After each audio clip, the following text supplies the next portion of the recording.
22대 국회의원 선거가 이렇게 마무리가 되면서 아마 여러분들이 많이 놀랐을 것입니다. 우리나라 정치가 이렇게 갈등과 증오와 대립이 극심하구나. 사람을 보고 선택하는 것이 아니라 당을 보고 선택하는, 거의 몰표를 던지다시피 그런 것들을 보면서 우리가 많이 놀랐습니다. 그동안 보복을 당했다고 생각하는 분들이 또 국회의원이 돼서 자기와 자기 가족에게 들이민 잣대를 똑같이 당신들도 한번 그 잣대로 한번 재봐라. 지금 국회에 입성하기도 전에 가지가지 특검부터 먼저 하겠다고 지금 난리를 지금 치고 있습니다. 이런 시대에 가장 중요한 것이 무엇일까? 화해, 화목, 평화. 이거야말로 우리 시대에 가장 중요한 것이 아닌가 싶습니다. 고린도후서 2장 14절로부터 7장 4절까지는 사도 바울이 사도 직분의 진정성, 디아코니아라고 하는 말을 미니스트리, 사역, 직분 이렇게 번역을 하는데, 사도 사역, 하나님의 일을 맡은 사람들은 어떻게 해야지 진정한 하나님의 일꾼 될 수 있느냐, 이제 이런 문제들을 계속해서 말씀하고 있습니다. 특별히 오늘은 상당히 지루한 이 말씀의 결론 부분이기 때문에 아주 중요한 말씀을 사도 바울이 우리에게 들려주고 있습니다. 예수 믿는 우리는 하나님이 세상과 화해하기 위해서 예수 그리스도를 이 땅에 보내주셨잖아요. 그래서 우리는 화해의 말씀을 전하는 화해의 사신이 되어야 한다. 화해의 전령이 되어야 한다. 사도 바울은 이것을 그리스도의 대사 이런 표현을 쓰고 있습니다. 세상의 분열과 갈등이 극심할 때 예수 믿는 우리는 세상에 나가서 양쪽을 화해시키고 화목시키는 그런 하나님의 자녀들이 되어야 할 줄로 믿습니다. 사도 바울이 고린도 교회에 문제가 있다는 이야기를 듣고는 급거 갔거든요. 문제를 해결하기 위해서 갔는데 고린도 교회 안에서 상당한 유력한 지도자 한 사람이 일어나가지고 사도 바울에게 인신공격을 하는 거예요. 공개적인 망신을 주는 거예요. 고린도 교회는 바울이 18개월 동안 체류하면서 정성을 다해 세운 교회거든요. 개척 목사요, 일대 목사거든요. 고린도를 떠난 다음에도 오매불망 고린도 교회가 잘 되기를 바라는 마음이 간절한데, 이 고린도 교회를 세운 목사님을 어떤 사람이 일어나가지고 인신공격을 하고 인격을 깎아내리고 이렇게 하는 거예요. 엄청나게 상처를 받잖아요. 그러면 어떤 사람 하나가 일어나가지고 이 제재를 해야 되는데 그렇게 안 하고 눈만 말똥말똥 두고 가만히 있는 거예요. 우리 속담에 때리는 시어머니보다 말리는 시누이가 더 밉다, 이런 말이 있지 않습니까? 바울이 상처를 입은 것은 어떻게 한 통속이 돼가지고 교인들이 전부 다 누구 하나 바울을 변호해 주는 사람이 없고 그 공격하는 사람을 멀쩡히 그냥 쳐다보기만 하는 거예요. 아마도 그 사람은 교회 안에서 상당한 권세가 있는 유력한 지도자였던 것 같습니다. 고린도시의 세상에 나가서도 상당히 대접받는 권세 있는 그런 사람이었던 것 같아요. 바울은 어차피 잠깐 왔다가 갈 사람이지만 저 사람은 우리 항상 얼굴 맞대고 같이 살아야 하니까 저 사람에게 잘못 보였다가는 우리한테 손해가 온다, 아마 이런 생각을 했겠죠. 사도 바울이 본래 가졌던 목적을 달성하지 못하고 마음에 큰 상처를 입고 고린도를 떠났습니다. 다시 방문하려고 했는데 아직 앙금이 서로 있습니다. 화해되지 않았습니다. 그랬을 때 마주보는 열차끼리 서로 충돌하듯이 정면 충돌이 불가피할 것 같으니까 방문하는 대신에 편지를 써서 보냈어요. 그것이 고린도후서 안에 들어와 있는 그 유명한 눈물의 편지라고 하는 것입니다. 얼마나 속이 상하고 얼마나 애끓는 그런 마음이었으면 눈물을 펑펑 쏟으면서 편지를 보냈겠습니까? 이렇게 사도 바울을 오해하고 사도 바울을 깎아내리고 이런 사람들을 향하여서 사도 직분의 길은 어떤 길인가? 하나님의 일꾼의 길은 어떤 길인가? 진정성 있는 하나님의 일꾼은 어떤 사람이야 마땅한가? 이제 이런 이야기를 쭉 하는데, 지난 주일에도 우리가 들었던 것처럼 하나님의 일꾼은 역경과 고난이 반드시 있기 마련이다. 하나님의 말씀을 전할 때 항상 존경받고 인정받고 칭찬받고 박수 갈채만 받는 것이 아니라 영광스러운 순간이 있으면 또 치욕스러운 순간도 있고, 그 고난 목록, 역경 목록을 쭉 소개를 하지 않습니까? 매를 맞을 때도 있고 감옥에 갇힐 때도 있고 잠을 자지 못할 때도 있고 굶주릴 때도 있고 온갖 환난과 역경과 고난을 다 당했다, 이런 이야기를 하지 않습니까? 아마도 이런 이야기를 오늘 신학교에 들어가려고 하는 학생들에게 말씀을 드린다면 아무도 신학교 안 갈 거예요. 아니, 목사의 길, 전도사의 길이라고 하는 것이 고난과 역경이 피할 길이 없다고 한다면 괜히 거기 잘못 갔다가는 뼈도 못 추리겠구나, 아마 이런 생각하고 신학교 갈 사람이 아무도 없을 것입니다. 자, 이렇게 속에 있는 진심을 다하여 고린도 교인들에게 쭉 말씀을 하다가 이제 마침내 이제 결론을 맺어야 할 시간이 됐습니다. 오늘 봉독한 고린도후서 6장 11절로부터 7장 4절까지 이렇게 살펴보면 11절로부터 13절까지 화해합시다 이런 얘기를 하다가 14절부터 7장 1절까지는 전혀 생뚱맞은 주제를 이야기를 하거든요. 세상으로부터 분리되십시오. 세상과 짝가에 살지 마십시오. 교제하지 마십시오. 상당히 엄격한 이야기를 여기서 하고 있거든요. 그래서 이 고린도후서 6장 14절로부터 7장 1절은 학자들 가운데 가장 논란이 되는 그런 부분 중에 하나입니다. 야, 이거는 사도 바울이 원래 썼던 편지의 일부분이 아니라 나중에 삽입됐어, 중간에 끼워 넣었어, 이렇게 해석하는 사람이 있는가 하면, 또 어떤 이들은 사도 바울이 화해에 대한 이야기를 하다가 다이그레션, 여담, 갑자기 주제를 딴 쪽으로 전환해가지고 다른 이야기를 한다, 이렇게 이야기하는 이도 있어요. 그러나 저는 일주일 내내 이 말씀을 가만히 곰곰이 생각을 해보니까 이 사도 바울이 원래 했던 말씀이라고 해도 전혀 문제가 될 게 없어요. 고린도 교인들이 바울을 오해하고 고린도 교인들과 사도 바울이 진정으로 화해하지 못한 중요한 이유가 있다면, 고린도 교인들이 한쪽 발은 세상에 담그고 한쪽 발은 교회에 담그고 양다리를 걸치는 생활을 하기 때문에 완전히 우상에 젖어 있는 세상으로부터 떠나지 못했기 때문에, 이런 일이 일어났기 때문에 진짜 화해가 되기 위한 선결 조건으로 먼저 세상적인 삶의 방식을 청산하라, 그런 이야기를 하는 이 고린도후서 6장 14절로부터 7장 1절은 전혀 어색하지 않다. 자, 어쨌거나 저는 오늘 이 복잡한 말씀을 다 설교할 수 없고 가장 중요한 부분을 제가 오늘 여러분에게 말씀드릴 터인데, 고린도후서 6장 11절로부터 13절하고 7장 2절이 중요합니다. 사실 11절로부터 13절을 읽고 바로 7장 2절로 넘어가면 이 말씀이 자연스럽게 연결이 돼요. 자, 우리 6장 11절 말씀을 한번 다 같이 읽어볼까요? 고린도인들이여, 너희를 향하여 우리의 입이 열리고 우리의 마음이 넓어졌으니.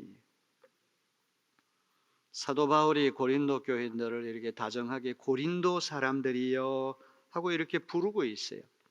대개는 막연하게 여러분 하고 이렇게 말을 할 텐데, 고린도 사람 여러분, 고린도 사람들 이렇게 부르고 있거든요. 빌립보서 4장 12절에도 보면 빌립보 사람들아, 갈라디아 3장 1절에 보면 갈라디아 사람들아, 이렇게 그 지역 사람들을 이들을 이렇게 부르는 것은 친근감이 있어요. 다정함이 담겨 있는 그런 호칭이에요. 마침내 이 고린도 교인들하고 화해하자고 하는 이제 결론을 맺어야 할 때 사도 바울은 정말 다정하게 친근감 있게 고린도 사람들하고 이렇게 부르는 것입니다. 그래서 중요한 말이 우리의 입이 열렸다는 말이에요. 우리의 마음이 넓어졌다고 하는 말이에요. 우리 입이 열렸다고 하는 말은 관용구예요. 관용구라고 하는 게 뭡니까?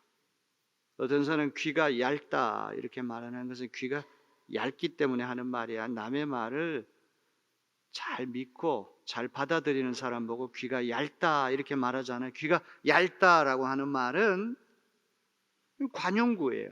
여기 입을 열었다고 하는 말은 무슨 뜻입니까? 속에 있는 생각을 솔직 담백하게 허심탄회하게 털어놨다 이런 뜻이 되는 거예요. 사도 바울은 지금까지 고린도 교회에 이런저런 이야기를 할 때 자기의 어두운 과거, 치부까지도 숨기지 않고 다 드러냈어요.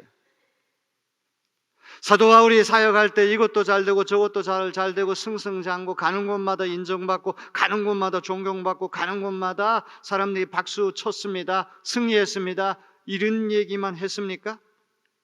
많은 고난을 겪고 많은 풍상을 겪었다고 하는 이야기를 다 하지 않습니까? 이런 이야기들은 되게 감추려고 하지 않습니까?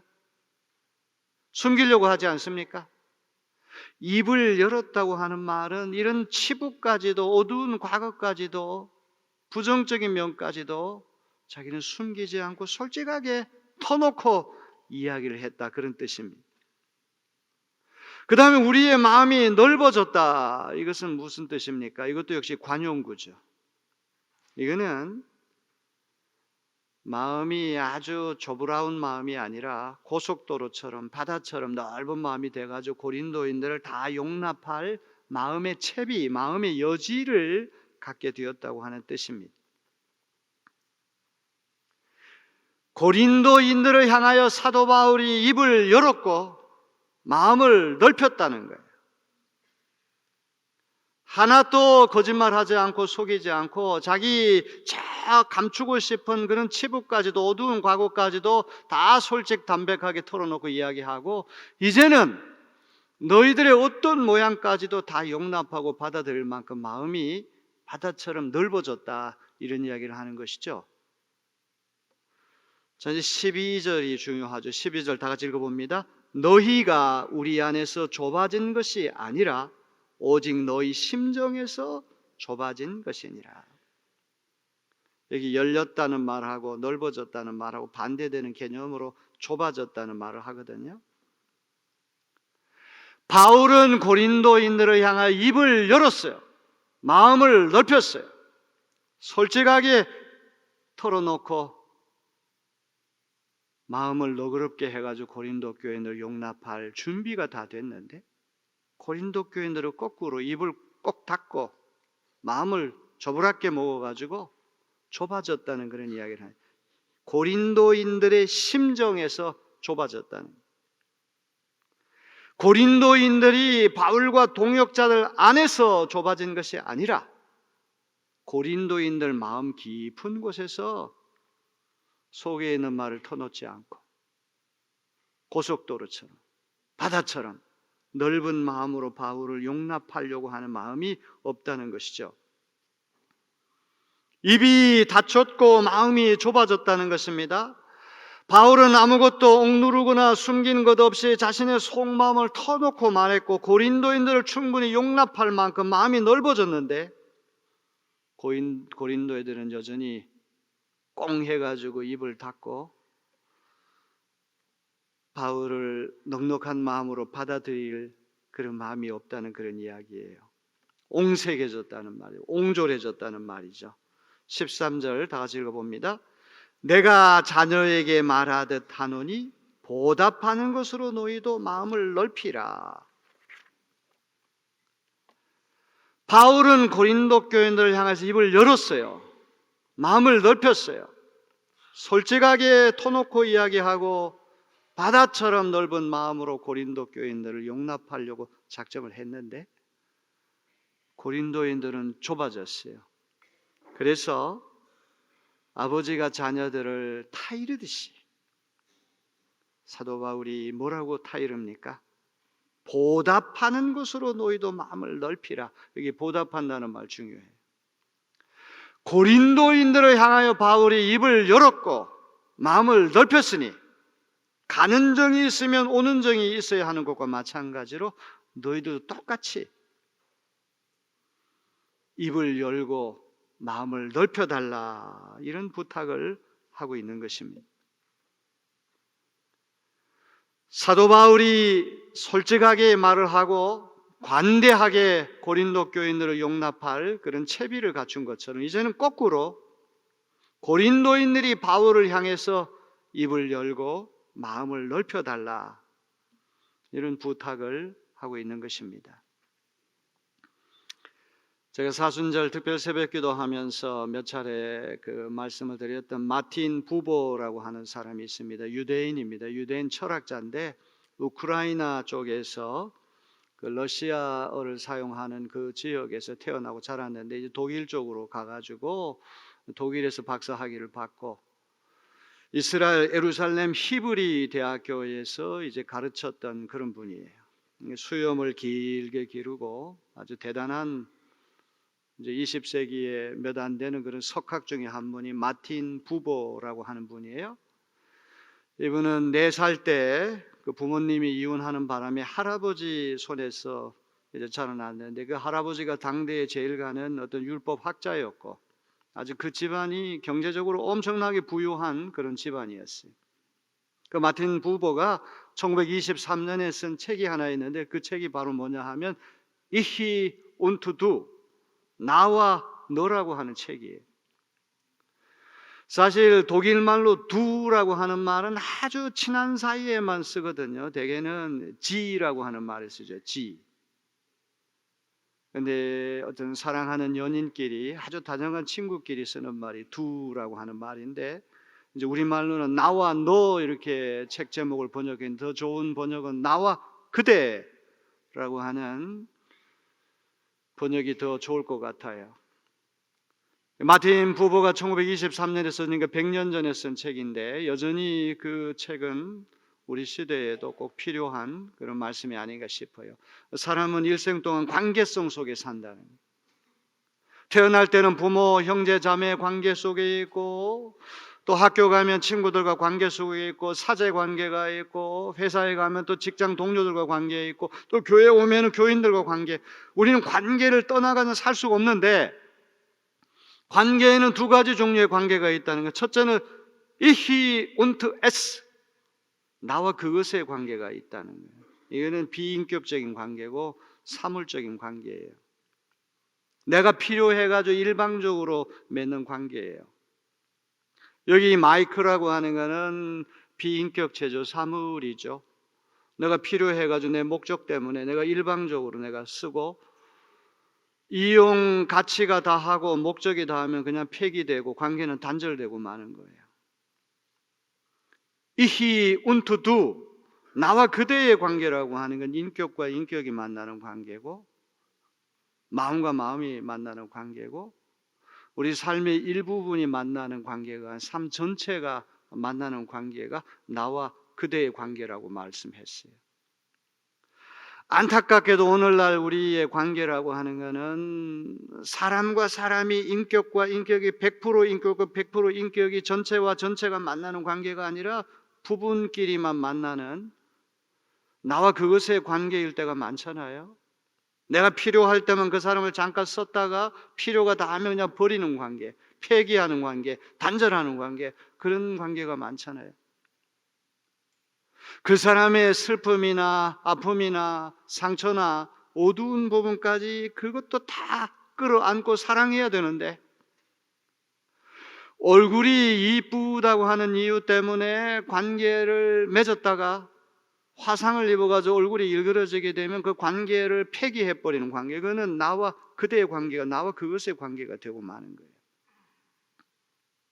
어떻게 하면 전체가, 우리 인격 전체가 서로가 교류하는, 인격과 인격이 왔다 갔다 하는 참된 관계가 될 수 있을까?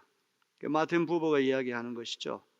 하나님과 우리와의 관계도 까딱 잘못하면 나와 그것의 관계, 비익경적인 관계, 일방적인 관계, 사물적인 관계가 될 가능성이 많아요. 내 필요할 때만 하나님께 기도했다가 필요가 충족되면 하나님 외면하고, 내가 어려울 때도 힘들 때도 여전히 하나님께 붙어 있어야 되는데, 내 필요할 때만, 이기적인 목적이 있을 때만 하나님 찾았다가 목적이 달성되고 이기심이 충족되면 그 하나님 버리는 관계가 된다. 그건 나와 그것의 관계지, 나와 그대의 관계. 그게 안 된단 말이에요. 여기 사도 바울이 오늘 중요한 얘기를 하거든요. 내가 고린도인들을 향하여 입을 열었고 솔직하게 말했고 마음을 넓혀서, 바다처럼 넓혀서 너희들을 용납할 그런 준비가 되어 있다면 너희들도 보답하는 마음으로, 가는 정이 있으면 오는 정이 있듯이 너희들도 나를 향하여 입을 열고 마음을 넓혀달라. 오늘 사도 바울이 그런 부탁을 하고 있는 것입니다. 자, 우리 7장 2절로 한번 넘어가 볼까요? 7장 2절에 보니까 마음으로 우리를 영접하라, 이런 말씀이 나와요. 마음으로 우리를 영접하라, 이 말을 세번역성이 여러분은 마음을 넓혀서 우리를 받아주십시오, 이렇게 번역을 했어요. 영접하라, 마음을 넓히라, 이거는 무엇을 위한 자리를 만들어 달라, 룸을 만들어 달라, 이런 뜻이 되는 것입니다. 오늘날 우리 한국 정치라고 하는 것이 점점 극단적인 방향으로 양극 세력들이 서로 충돌을 하면서 여지가 없는 단계까지 가버렸잖아요. 내로남불이라고 하는 말처럼 내가 하면 로망스고 남이 하면은 불륜이다, 똑같은 잣대로 하는 것이 아니라 정적은 아주 엄격한 잣대를 들이밀어 가지고 개인뿐만 아니라 그 가족까지도 아주 심각하게 타격을 주는 거죠. 거기 당한 사람이 또 정권을 잡으면 가만히 있겠습니까? 야, 너희도 똑같이 당해봐라. 이게 보복의 악순환이 계속되는 그런 시대가 되지 않았습니까? 가운데 끼어있는 국민들이 제일 피해를 입는 거예요. 고래 싸움에 새우가 등 터진다고 하는 말이 있는 것처럼, 정치를 하는 이들이 꼭 그럴 필요는 없겠지만 좀 철학적인, 좀 멀리 내다볼 수 있는 그런 어떤 식견도 필요하고, 내가 이렇게 보복을 하게 되면 이것이 반드시 부메랑이 돼서 나에게 돌아올 것이다, 그걸 예견을 해야 되는데 사람들은 그 앞날까지도 바라보지를 못하는 것 같아요. 가장 좋은 정치라고 하는 것은 대통령이 누군지, 국회의원이 누군지, 시장이 누군지 그거 전혀 모르는 상태로 그냥 잘 지내는 것, 그것이 가장 정치가 잘 된다는 거 아닙니까? 이렇게 사전 투표율이 높고 많은 사람들이 몰표를 던진다고 하는 것은 그만큼 우리 한국 정치가 병들었기 때문이라고 볼 수 있는 것입니다. 여지가 사라졌다는 거예요. 절벽 위를 거닐 때 조금 피할 수 있는 여지가 있을 때 그 낭떠러지로 안 떨어지잖아요. 여지가 없게 되면은 낭떠러지로 떨어지고 마는 거예요. 사람의 일이라고 하는 것이 어떻게 다 100% 선만 있고 악만 있고 100% 정의만 있고 불의만 있겠습니까? 모호한 거예요. 애매모호한 거예요. 하나님 앞에 서서 얼굴과 얼굴을 맞대고 우리가 확연하게 알기 전까지는 한 개인에게는 선도 있고 악도 있고 의도 있고 불의도 있고 모든 것이 믹스처, 이게 혼합되어 있는 것이 인간 존재가 아닙니까? 신비하기 짝이 없는 존재죠. 한 사람을 악마화한다든지 한 사람을 신격화하는 것은 다 이거는 엄청난 죄라고 하는 것을 우리는 깨달아야 됩니다. 여기 사도 바울이 고린도인들이여 마음으로 우리를 영접하시오, 여러분은 마음을 넓혀서 우리를 받아주십시오, 우리가 들어갈 수 있는 마음의 여지, 마음의 자리를 마련해 달라, 이런 부탁을 하고 있는 것입니다.